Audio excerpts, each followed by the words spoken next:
Hi, and welcome to another episode of Queer View Mirror, a show about queer people, by queer people, for queer people, and our allies.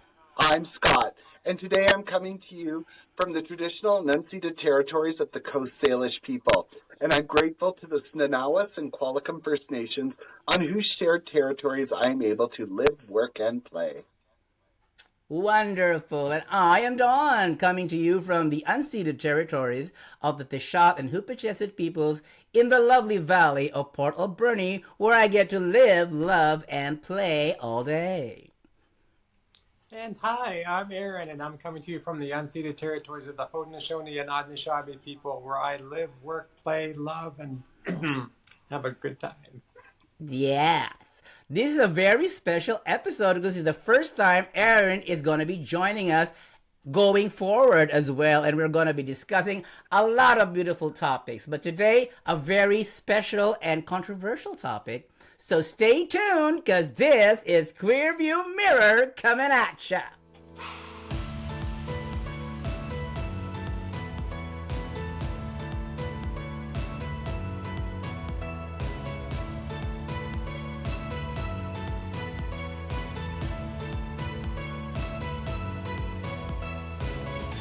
Welcome to this very special episode of Queer View Mirror. As usual, I'm going to throw it to Scott to introduce the whole thing. Right? So today we're going to be talking with Erin and Dawn about a few things that are near and dear to us. So we've done a little research and we're going to have a little chat. But Erin, why don't you kick us off with the situation with BMO? Sure, thanks very much, Scott. So you may recall we did an intro about a situation that was at BMO, the Bank of Montreal. And this was reported by CBC, CTV, and BNN in the first part of February. And after an investigation regarding a complaint brought forward by one of the employees at BMO in Toronto, there were 4 analysts that were fired and 2 more resigned at free will regarding homophobic behavior, slurs, and bullying that was going on within a unit. It was in the mining unit within BMO. The good news is that BMO took this complaint from this individual seriously. They did an investigation, and there were consequences to it. And BMO issued a statement saying that they do not tolerate this type of behavior. This is not what they deem to be an appropriate part of working for the Bank of Montreal. And I was really pleased to see that they had done something. Subsequent to that initial report that came out in the first part of February, 2 weeks later, as more information was reported out and a bit more detail was provided to the media. And what I was able to source out is that a lot of the evidence and reason for the decision that they came out of the investigation is that it was focused around an email that was sent to this person with homophobic slurs and a meme that was circulated. So that's pretty concrete and horrific behavior. So kudos to them. The question I have, and the question that several other employees at BMO had when they were asked for comment following this, is why, to their knowledge, did it stop there and not someone higher up in more of a supervisory capacity or a leadership capacity did not have any consequences that we've been made aware of in the media? And when you think about it, for someone to put something like that in writing, in an email, is either A, really stupid, or B, felt pretty safe that this was an accepted part of the culture and there would be no ramifications for doing that. And if you got to think that these are intelligent people, so it's probably not the former. I suspect the latter, and this is purely my suspicion, but this is my legal training kicking in as to how I would go through this, is that the culture permitted that type of behavior to continue, and culture is set from top down, influenced by ground up. So my comment to you folks, to Don and Scott, is: am I on the right track? Does that sound like something that they should be concerned about regarding that investigation, or is it now sort of that's it? kudos to BMO and done. Well, I think they wish that this is kind of where it ended, and 100%. and you know, I'm wondering, and this is my EDI background talking, like you said, I agree that, it likely is top down. There's probably more to this story that we're not getting. So what training are they putting in place, and how are they supporting the person who is victimized in that email? And I think that would speak volumes to how seriously they're taking it. Does everybody need a refresher course, or, was there ever any type of respect in the workplace type training, or an expectations? Is there a code of conduct that everybody has to agree to and sign that work there? I know we certainly have that where I work. So, I totally, it tracks what you're saying. Absolutely. It's top down. And I think the individuals involved probably did feel pretty safe in sending that out, and the big question is why? Why would they feel safe doing that? So, Exactly. Well, I have a question. Is this incident to be considered as an isolated case, or is this like just an indication that it may be happening all over the place? That's an excellent question, and that I do not know the answer to, and I don't know if anyone really knows the answer to that outside of BMO. And that's the trick. I mean, Scott, you bring up some great points. One has to think that it is part of their code of conduct if if that behavior was enough for them to be dismissed. They must have broken some type of policy, a very correct policy at that. There should be nothing like this going on in the workplace anywhere. So I'm thinking that they have that, and and BMO sort of puts himself out there as being, EDI friendly and diverse and welcoming, et cetera, et cetera. But this one unit seemed to sort of be off to the side regarding that. So to your point, Don, who knows if there's more of this going on, or if this has been a serious wake-up call to BMO and to really start doing some serious, as Scott mentioned, retraining around all of this, because this type of behavior towards our community cannot be tolerated. I'm glad that they took the complaint seriously.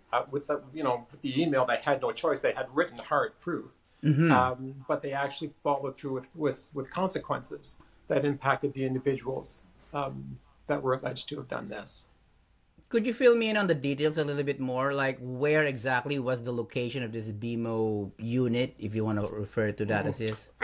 Yeah, from what I understand, it was in their mining department. It was analysts looking regarding investments in the mining sector to grow BMO's portfolio within that sector. And I believe that is situated in Toronto. But I'm not 1,000% sure, but I believe it is centered in the Toronto office. I see. Yeah. So, I bring this up because, yes, what happened in Toronto, but they are a national and an international institution, and they are right across Canada. So, regardless of what province or territory you live in, BMO is there, and people should be aware that this is going on. Oh, no, absolutely. So how did you catch wind of this whole thing? It was on the news. You caught it on the news. Yes, it was on my news feed that comes across my desk every day from CBC, CTV, BNN, CNN, et cetera, et cetera. And then I dove into it a bit further and did sort of my own research regarding some of this afterwards. So I found that thread and I pulled on it a little bit, as I tend to do. So in your mind, is this a closed case, or is it just the tip of the iceberg kind of thing? I think, to the point that we spoke of previously, BMO wants it to be a closed case. I think externally, to the externals, it is a closed case. They found they have the complaint. They did an investigation. They followed through, and that case, that one particular instance, is done. What they're doing internally now to make sure this doesn't happen again, that I haven't been able to get information on. I see. So now, what would you advise? For example, you're there in BMO. What would you advise them to do to make sure that this doesn't happen again? I think straight from the top all the way down through senior and middle management, it's a real hard conversation that this is not going to be tolerated, and you better up your training, you better up your understanding, you better take the temperature of the culture in your individual unit or department, and make sure that this is not going to be tolerated. This needs to be held up as an example of what will happen if there's any type of harassment for any type of reason against any community. I see. You know, again, kind of coming from the EDI perspective, you know, and just talking about the training and whatnot, the one thing I learned through my studies is, you know, even organizations that have great diversity numbers, they have like really great percentages, the further up the chain you go, the whiter and more male and older it gets.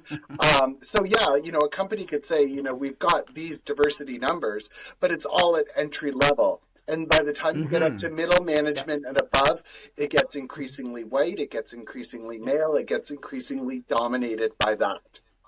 Right. You know? So again, maybe increasing the diversity at the top of the food chain would, you know, adjust the culture ever so slightly to be a little more accepting. Yeah. But realistically speaking, that's easier said than done, isn't it? No. It's, you know. Yeah, yes and no. So here's my experience on that. We have a saying, right? Pale, male, and stale. Right? So, and a lot of people in our community have heard that. So here's one way that I know one large organization has been counteracting that, is that they have an equity officer that's involved in every hiring above to a certain level. And if they don't get a diverse applicant pool, that person has the right to say, not good enough, go fetch. Get me more applicants. Where are you advertising? How is the application process set up? Is it friendly for those communities who are from more of a storytelling background than a written CV background? What are the impediments you have to welcoming applications from a diverse community? So they've set it up so that if the application pool isn't diverse enough, the process continues until that application pool is diverse enough. And then you go through those steps. And, you know, so that's one way to counteract it. So, and, you know, one company that I've been working with, we've tied the executive bonuses to their diversity numbers. So now they have we have a material consideration that, you know, they get hit in the pocketbook if they don't meet it.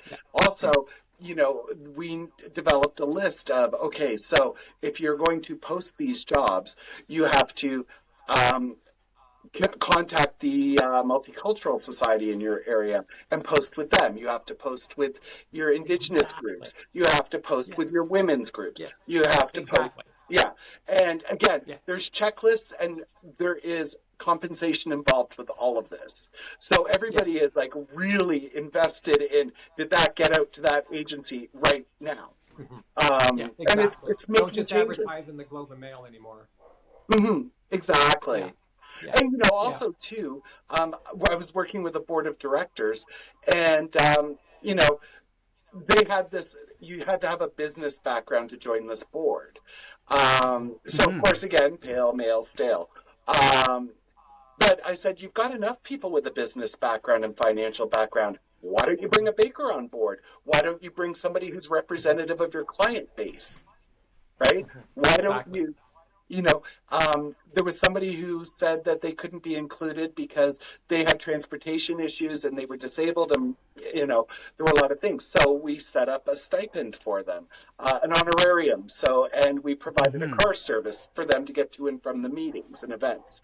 So, Don and Erin, you know, just further to your point, it's a yes and it's a no. And it depends how badly you want it.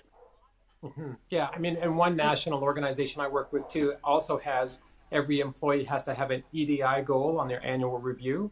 That will be analyzed, and they will take a look at that as they go through as part of their annual process, which is great. And yes, I think, you know, and a lot of organizations use headhunting companies. Look at how the headhunting companies advertise. Where do they go look? How, you know, and those types of things are all good ways. This is a problem that can be solved. There just Yes. has to be the will to do it and a little bit of funding. I don't think it's going to add a lot of expense. It's just more of think about what you're doing and what are your metrics. So one organization I work with, their employee engagement information around the diversity, they match that to the Canadian population. Oh, So wow. that's sort of the benchmark they use, right? So X percent of the population is this community in Canada, therefore X percent of our employees should be representative from that community. So if organizations are looking for what is enough or what is a good place to start, that might be a good place to start. Now, my question is, all this you're talking about, because I'm a little bit foreign to what you've been talking about, right? Because I'm a newcomer, it's like I'm coming in from the outside. Is this at the level of legislation or just at the level of advocation? I mean, there is legislation both provincially and federally in the codes of human rights or the human rights charters, depends what they're called, depending what province you are, that there can't be discriminatory behavior based on a number of different community groups or criterion. So I think the legislation is there. I think it's more implementation, it's more process. And this is what I find hangs up a lot of organizations. They all have policies, but no one's looked at the process. I know when I came out at work, the policy was there. No one had process. The frontline people hadn't a clue of how to deal with that because they had never been given the information or the thought or the training or the discussions hadn't occurred. So I think to your point, which is a great question, Don, I don't think it's legislation. I think it's more implementation and process driven. Well, as Scott was saying, there's this motivation, there's this monetary component and all that stuff, but I don't see, like, even I am not aware of such a thing. Where I work, there's no such thing as like the EDI thing and the headhunting thing and the requirement to make sure it's diverse and everything. So, well, where I work, there's a lot of diversity happening, but yeah, a lot of organizations don't have that. If the application pool is not diverse enough, try again. A lot of organizations don't have that. I think that's one way that organizations can go to try and improve on this whole issue. And again, Don, your organization, there's a lot of diversity. Mine, there is not. yeah, I can imagine. But Even again, in your community, well, but it's where you live. It's changing, and there's been a big influx of temporary foreign workers. When we did our census back in 2021, we had 695 people who identified as not Caucasian. So, Okay. yeah, we knew to the number how many people here weren't white. That number's changing, and the face of the community's changing. With the boomers kind of dying off, and they're building affordable housing here. Of course, they call affordable housing, $2,000 a month, but they're building it. So it is, the demographics changing, but also with that too, like Erin said, do you come from a storytelling culture? Have you gone to university in North America? Right? There's a lot of things that we do and it causes unconscious bias, and it excludes people, and it's about wrapping our heads around different ways of doing things, right? And if you learn about the indigenous cultures, for instance, everybody has a voice and everybody has a say. There isn't this top-down thing that there is with white supremacist culture, which is what we live in. Yeah. Here in North America, that is, right? Yeah. Not necessarily in other parts of the world.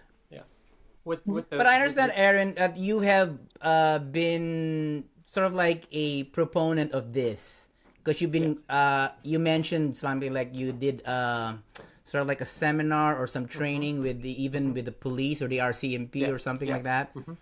Yeah, could you tell us a little bit about that? Because that ties into what we're talking about, right? Yeah, I mean, it was a very specific part of our community. It was regarding interactions with the transgender community, the fourth largest police force in Ontario.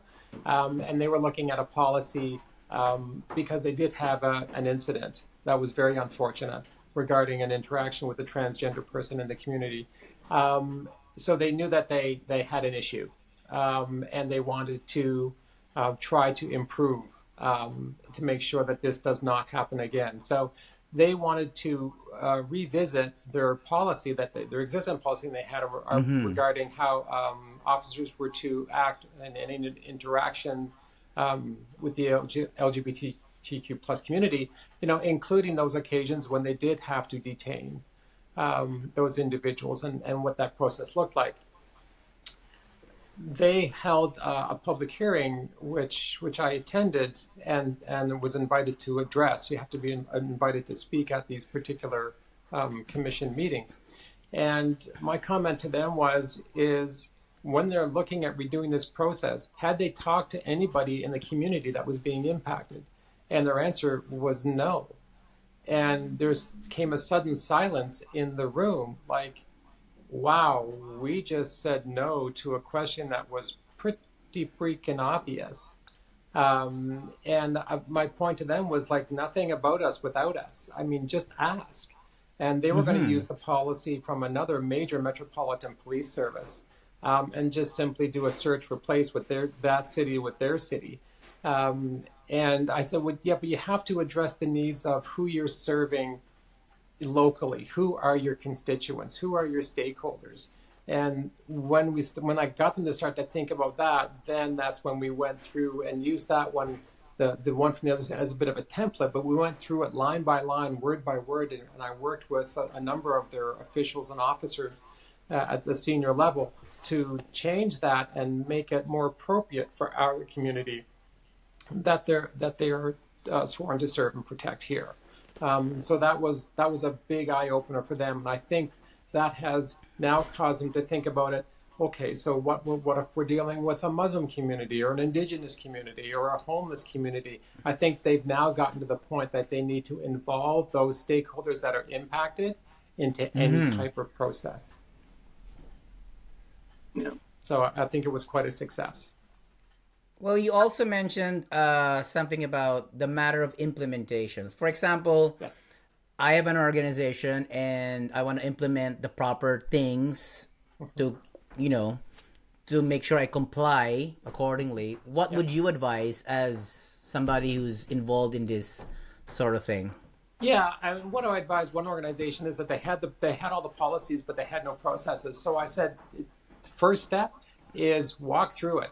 Pretend someone comes into your office and states that I have this issue or I have this. What happens, right?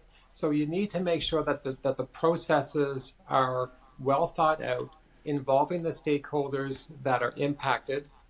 Walk through everything. Where do we need to make changes? Like in instance from when I came out, we had no idea that registration, that employee information databases didn't talk to each other. They thought if they made one change in the HR one, it cascaded down through all the others. No, there were 7 independent databases, and no one knew that. So you sort of have to walk that way through. And then you have to make sure that those policies and those processes are clearly articulated, transparent in their design and dissemination of knowledge, that people understand what they are supposed to do, especially and including the complaint process. If someone has a complaint, they need to know exactly what the process is, who they go through. The investigation process has to be clearly outlined, and consequences have to be clearly outlined.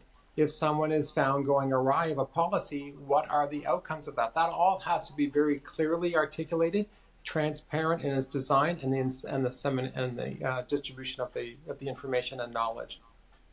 Okay. I want to bring it to Scott now. Like, what has your experience been in the workplace? Because you're white, but you're gay. So, what, like, at least you're being white mitigates the circumstance a little bit, doesn't it?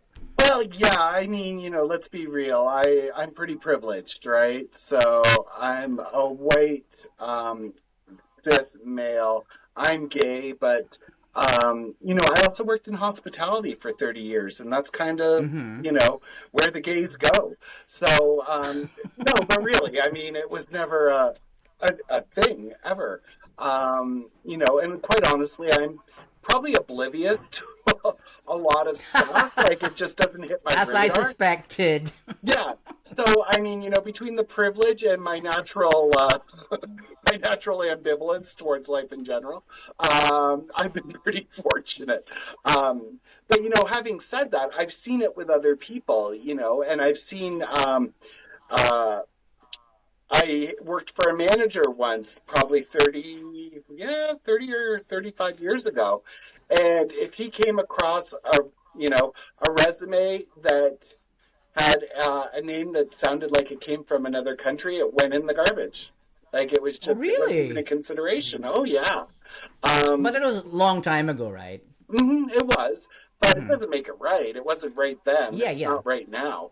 Um, but and even then I remember again, because I grew up in such diverse areas, right? I lived in Toronto, I lived in Detroit, I lived in New York State.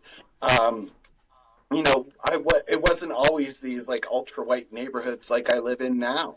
Um, so, like stuff like that always kind of stuck with me, and I would always go, you know, even though it didn't affect me. And let's face it, when we're young, we're kind of all about ourselves, right? So, but I remember even then going, okay, this isn't right. And then I started taking an EDI course at UBC, and it really opened my eyes up. And, the fact that I'm in an interracial marriage, I mean, I've certainly seen things there. So, yeah, I mean, all it takes is, for you to see someone you love being oppressed or being discriminated against, right? So, yeah, And you've seen that in your personal life, haven't you? Like John gets randomly searched at the airport and you just every walk right time, through. every time. And it's a joke with us. Like we'll be in the airport lineup, and I'm like, "Guess who's gonna get randomly selected?" And he's like, "Shut up, shut up." And sure enough, he does. But it's kind of one of those laugh or cry things, right? Well, So doesn't it like just carry over? Like you can just say he's with me and we're done. that only works sometimes. Oh dear. That's Poor so John. sad, but funny at the same time. Oh, yeah, exactly. So we Well, you learned to you work heard with it, this one. Aaron. Well, You heard it, Erin. He just said he's living in a predominantly white community, Parksville. I'm glad you found Oh this dear. so amusing. No, you just admitted in our conversation that you live in a predominantly white privileged community. Well, of course. But to offset, you said you're in a diverse marriage, so it's balanced. It's sort of like Yeah. But again, having said that, this was worse. When I noticed it was when John and I moved to Vancouver. Because we lived in Toronto, and I'm sure it existed there, but it certainly wasn't really on my radar. But then when we moved to Vancouver and we were apartment hunting, and John was applying for jobs, then I really saw it. oh, Yeah. okay. And it's different. Like, I mean, living here in Parksville, it's a wealthy community. People have traveled, they're educated. It's not some redneck Yeah, armpit of a yeah. town, right? Like, it's a nice town. Again, not to say That's that. my town. Well, I didn't say that. Well, I did. But, I'm sure bigotry and discrimination exists here. But again, not to the level that I've seen in other communities, for sure. So, How about you, Erin? What's your environment like in Kingston, right? London. London. London. Yeah. London's getting more and more diverse. It was pretty vanilla some years ago. But, having the University of Western Ontario brings in a lot of international students and researchers and faculty. So that does help. There's more Muslim Oh, families that are moving, more from Ukraine. I think there's a lot of communities that are getting an influx of more Ukrainians, whether they're refugees or just moving to a safer place. It's so horrifically sad. Let me just put that out there. So it is getting a bit more diverse, but I'm white, female, gay, trans. My wife is white, cisgendered. from Quebec. We're in pretty good shape here. We live in a more upscale neighborhood, but we've certainly not had any visible issues against us. We've made some wonderful friends here since we've come here. We've settled in very nicely. We've never had any issues out in public or in any transactions. I have the usual male female things, like people mansplain things to me and things like that, which is going on. Just like I just go with the flow. Like I pick my battles, and that's just pretty low. So that type of behavior does go on, but we're very fortunate in that way. Having said that, there are other areas of the city where it's not so much. There's a few transgender groups that I am a member of, and I keep seeing posts of issues that have come up, particularly around housing and around medical treatment. That's always coming up, even now to this day. And I've said this before. The questions that I get are, do you know a trans-friendly doctor? Not do you know a doctor? Do you know a trans-friendly dentist? Not do you know a good dentist? Which is the question they should be asking, because they're saying, I was at this medical clinic and I didn't have a very good experience. So there's still some of that going on. And I know more of that discussion will come up when we move on to our other topic regarding elder care in the community, in our community. So, yeah. Excellent. Okay, so let's wrap this up. Final word, Erin? Like, what are we looking forward to as far as this issue is concerned? This issue for BMO? I think that's going to be the end of it, that we're going to hear in the press. I have a few more areas to take a look at, but I don't think we're going to hear more about it in the near future for sure. We may hear something maybe 6 or 8 months out the line if they do make some changes to their policies and process that they want to share at an annual general meeting or to a report to the press if someone asks the question. But I think that's pretty much done. And I think the other financial institutions in particular and large organizations in general, that this is the dog whistle. This is this is sort of like a wake-up call. We need to pay attention to this because this is now a possibility. And the press was not great for them. Yes, they reacted, but the fact of the matter is it still happened and shouldn't have.